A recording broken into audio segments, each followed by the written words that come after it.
So allow me to bring greetings. From a champion of American jobs and the American worker, I bring greetings from the 45th President of the United States of America, President Donald Trump.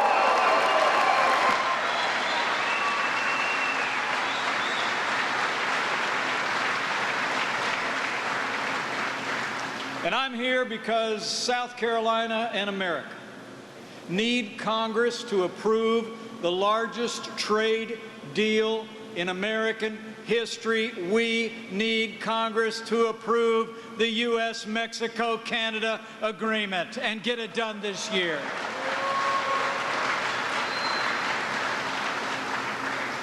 So we're going to talk about trade. We're going to talk about new opportunities. But I got to tell you, before I get to that, I just have to reflect on the progress that we've made because of the support of the people of South Carolina.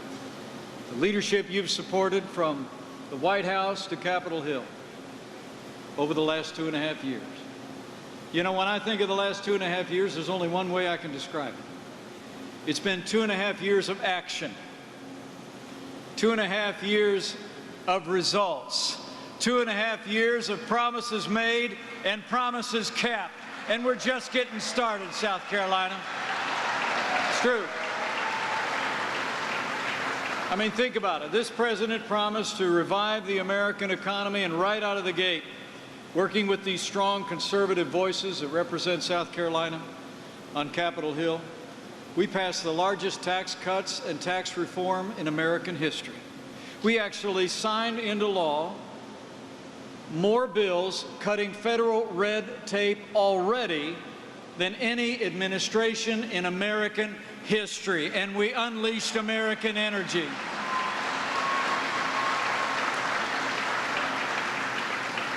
America is now the leading producer of oil and natural gas in the world, and next year, for the first time in 70 years, we'll be a net exporter of energy from the United States of America. We're on the path to energy independence.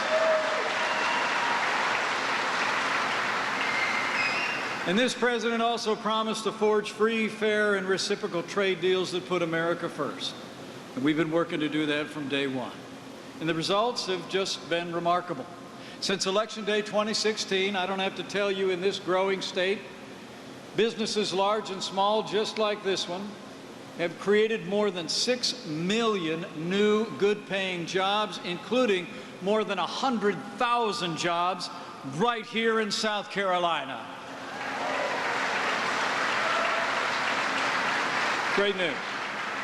The unemployment rate in South Carolina is just 3.4%, and more South Carolinians are working today than ever before in the history of this state.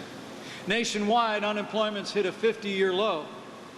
And in fact, maybe most meaningful to me and the president, we now have the lowest unemployment ever recorded for African Americans and Hispanic Americans. The American dream is working again for every American. It's true. And you know, you need look no further than manufacturing to see it happen. You know, I grew up in the state of Indiana and had the privilege of being the governor of that great state. And just like South Carolina, I come from a place where we do two things well. We make things and we grow things. South Carolina's long and storied history is just the same. And manufacturing jobs in this country are roaring. Today, there are, in fact, more manufacturing jobs in America, more manufacturing job openings in America than at any time in the last decade. Last year, we saw record high optimism among manufacturers and small businesses, and the most new manufacturing jobs in more than 20 years. It really is incredible. I remember back 3 years ago, there was another president in the White House. When he was asked about manufacturing jobs, you might have remembered what he said. That's right. He said, "What are you going to do, wave a magic wand?" The last administration had lost 200,000 manufacturing jobs. Well, we didn't need a magic wand. We just needed President Donald Trump in the White House.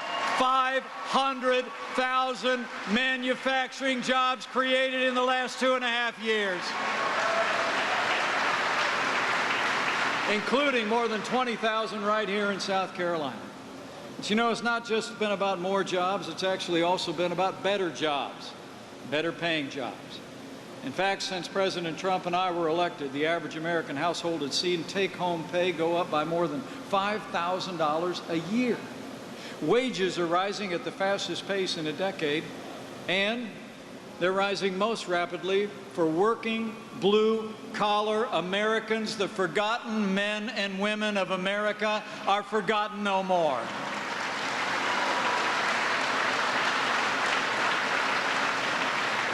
So this economy's rolling. Manufacturing is rolling all across South Carolina and all across America.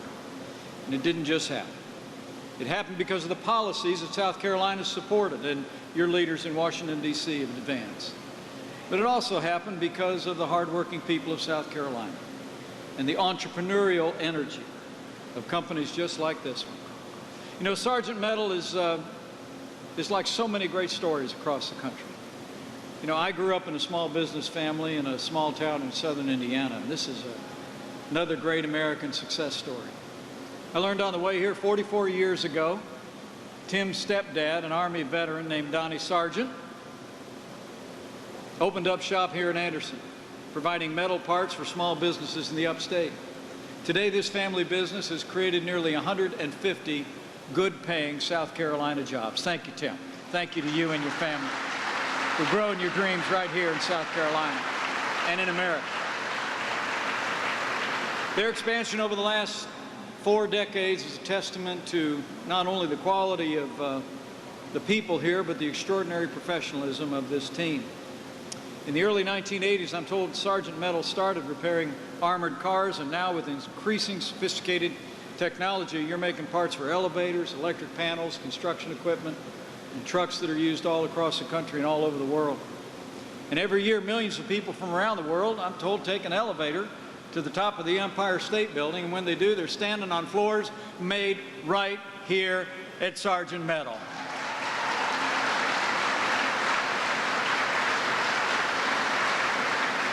Pretty cool. And when Tim and I were talking, I could tell a particular sense of pride on his part and on all of your part, that our soldiers in uniform use the Hemi, a 17-ton backhoe that can drive up to 60 miles per hour. They use it to clear roads, block roads, and take on those who would harm them or our allies. And it's made possible in part because of the work done right here at Sargent Metal, making our troops safer as they defend our freedom. I know you're all proud of that. And I got to believe that this Sargent Metal team's got more than a few men and women that are more in the uniform of the United States. So if you're able, and you're a veteran of our armed forces or in active duty, would you all mind just standing up and letting us thank you one more time for serving this country? Thank you for your service.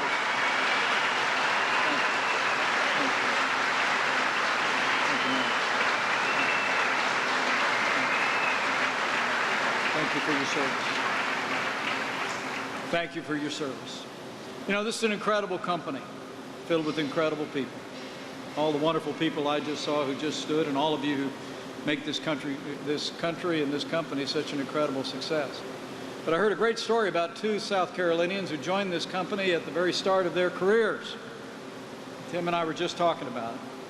And I'm told that earlier this year they each celebrated their 40th year with Sargent Metal. And I guess the deal here is, if you'll put in 40 years at Sargent Metal, you get a car, because Tim Hayden bought them both a car. So would you join me in not only thanking him, but why don't we give Amanda Tiller? Let's give both of them a big round of applause, would you please? What a great company. Is that Amanda back there? Great. Amanda and her colleague here are emblematic of all of you and of the hundreds of thousands of manufacturing workers all across this state and all across this country. The remarkable employees here at Sargent show that as long as the playing field is level, absolutely true. Now, one of the biggest reasons for the success you've had is that you're supplying parts to companies in 30 different states and also Mexico and Canada. And then those companies are selling your products all over the world.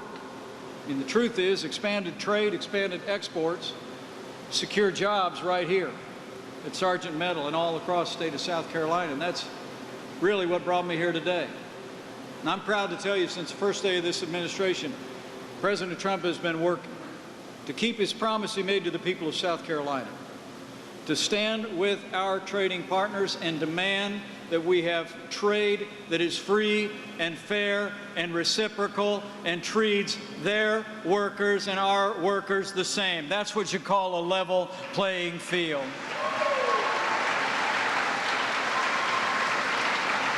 I mean, the president's favorite word about trade negotiations, and there's a lot of it going on, is the word reciprocal, which is if you have access to our market, we want access to yours, right? If we face tariffs going into your market, you're going to face tariffs coming into ours. That's what we call free and fair trade. And since the first day of this administration, President Trump and I and our entire team have been working to open markets all over the world. We renegotiated a trade agreement with South Korea. We opened markets across the world to U.S. agricultural goods. In fact, as we speak, the president's returning from that G7 in France, where he just continued negotiations with the EU and UK, but announced a new trade deal with Japan. And of course, President Donald Trump has put China on notice. The days of massive trade deficits and intellectual property theft are over.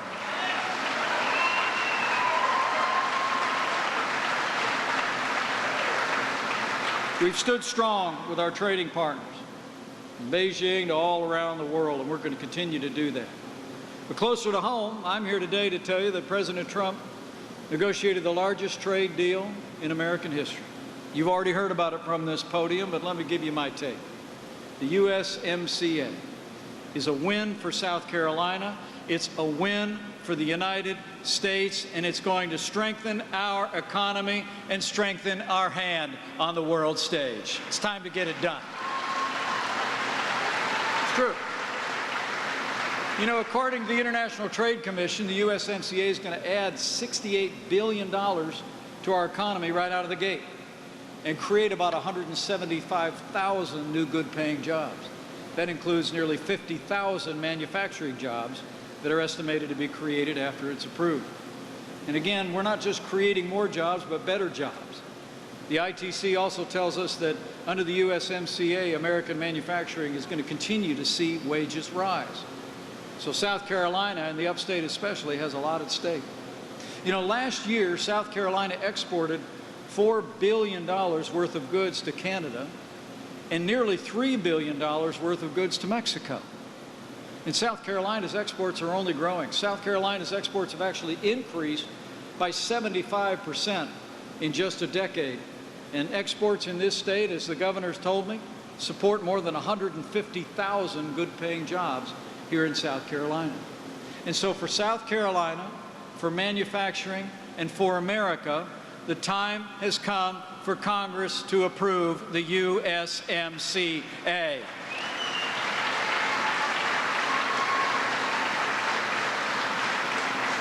Because for all we've done and all of the excitement in this economy today, that's just what this businessman turned president calls a good start.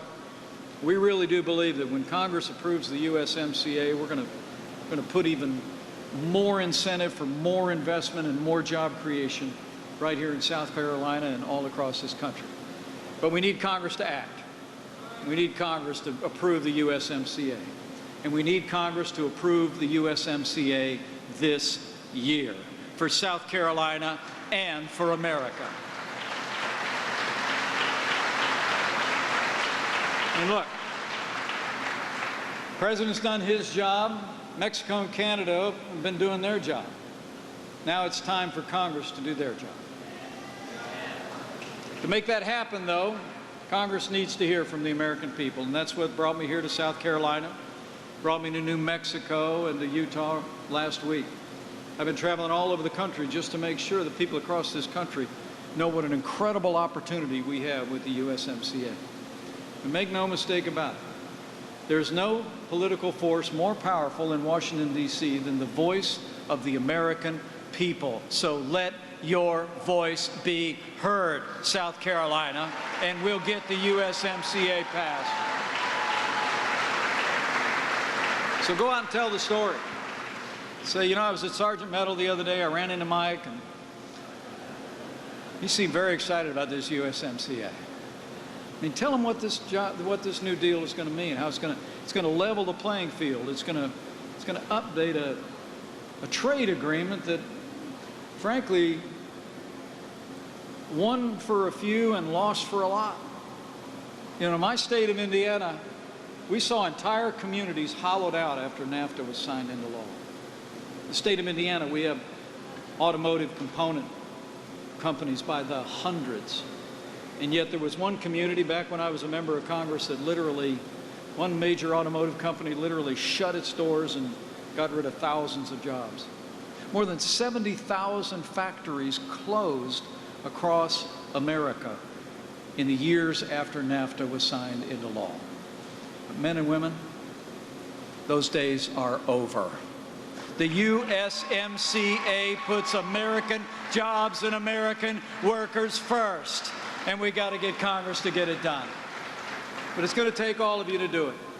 Go out and talk about this agreement, about the jobs that it's going to create, the investment that's going to happen right here in South Carolina and across the USA. And also, how about another round of applause? I want to thank Governor Henry McMaster for being such a champion for this president's pro-growth jobs agenda, including the USMCA. Thank you, Governor.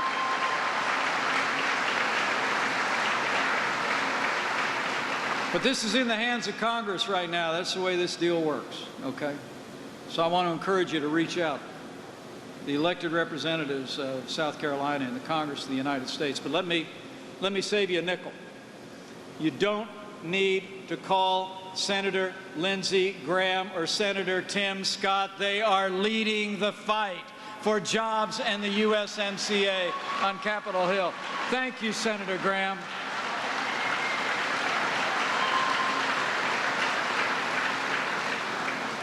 And I also want to say you don't need to call Congressman Jeff Duncan or any of the great Republican members of the South Carolina delegation, because they're leading the charge in the House. Thank you, Congressman.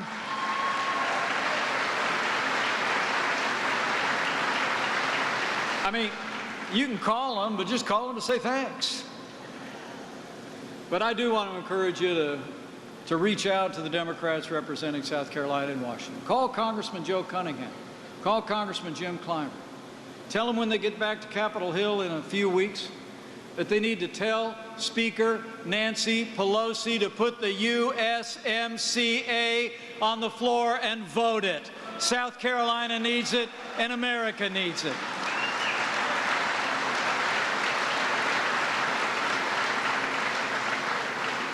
You know, I served in the Congress for 12 years before I had the privilege of being governor of my home state. And I can tell you that if the American people send a clear message to Capitol Hill, they want the USMCA and they want it this year, we're going to get it done. So I really and truly want to encourage you to speak out. And lastly, I just want to thank you for coming out today. I look forward to meeting as many of you as time permits before we make our way to our next stop. In the days and weeks that lie ahead, I'll make you a promise. You know, one of the most humorous things I ever hear is when people stop me on the street or on a rope line and they say, Mike, tell President Trump to just keep going forward. Because I tell them, you know what? That's something you never have to tell this president. As we say, all the reverse is stripped out of that pickup truck. It only goes forward. And we're going to keep fighting for jobs and hardworking Americans and all the policies that South Carolina supported that have made this economy booming all across this country. And as I leave here today, I'm grateful for the response. I'm grateful for the turnout today. And while I'm at it, on behalf of my little family, let me just say to folks upstate, thank you for the privilege of serving as your vice president. It is truly the greatest honor of my life. Thank you.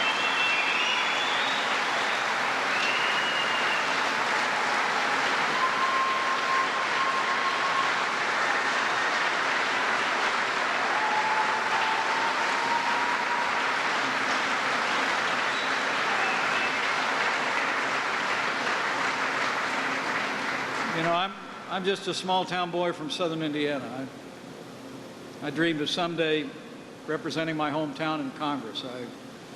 I never imagined that people of this country would give me the privilege to serve you in this capacity. I want to thank you.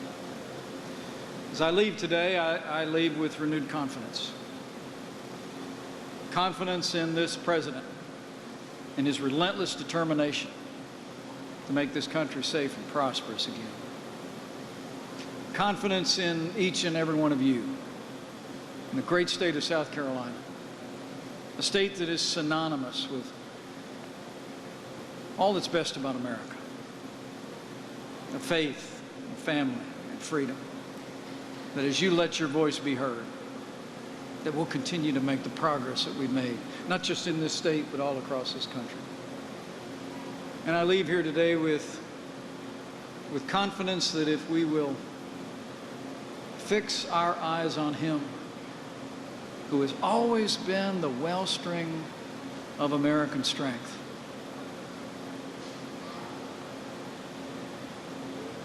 that the best days for South Carolina and America are yet to come in this one nation, under God, indivisible, with liberty and justice for all. So thank you, South Carolina.